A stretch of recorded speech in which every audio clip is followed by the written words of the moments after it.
Hey, how are you? I'm Sarah Torino. I'm so excited to be here today. Usually, the first Tuesday of every month, I try to bring forward a training that is helpful. So, this month, we're talking about nurturing self compassion. So, are you hard on yourself? Are you a perfectionist? Do you tend to speak to yourself poorly? Really crappy self talk? If this is you, then here's a practice for you. One of the things that falls away in the face of adversity or difficulty or making a mistake is giving yourself the gift of self-compassion. Mistakes can tend to bring out like the really loud voice of our inner critic. And the inner critic there's a common refrain often with the inner critic that kind of tends to be like, "You're so dumb. I can't believe that you did this thing." Or my very favorite, "Who do you think you are that you thought you could do that thing?"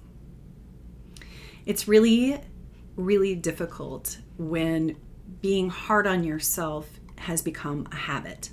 And that's often the case, is that the response to a mistake is ingrained. It's a neural pathway that's been created and grooved over and over and over and over and over again. So it tends to go mistake, embarrassment or shame, and then the inner critic jumps in to say that you suck. And it's awful. And imagine that you're constantly getting this stream of negative self-talk and are unaware of it, and you think it's real, and what that would do to your psyche, what that would do to your spirit. It's awful. So here's one practice that I love that you can start to play with.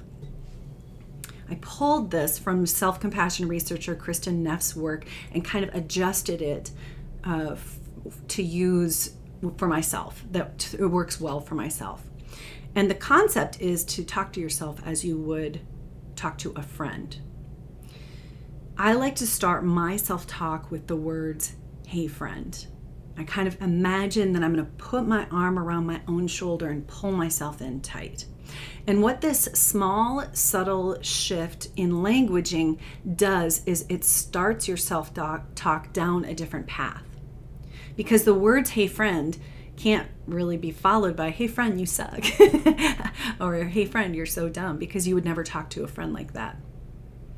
So you'll have to think of new words to follow once you say, "Hey friend." Here's some ideas. "Hey friend, everybody makes mistakes sometimes. You did your best." "Hey friend, you are so brave for trying that thing. I'm so proud of you." "Hey friend, tell me what you learned from this experience that you can take and grow from." Right away, this gets the inner critic, which is just a memory, a habit, a reflex. It's not you. It's not your real you. But you can get that inner critic on a different path, and it gets you on a different path. One that's more spacious, one that's more tender, one that's more loving and caring toward yourself. Because you're worth it. You're worthy. Let me know how this resonates, and if you practice "Hey friend," please let me know. If you'd like to get started on your holistic wellness journey, please grab my 3-day wellness jumpstart. It's free. It's in my bio. I'd love to share it with you. Have a great day. See ya.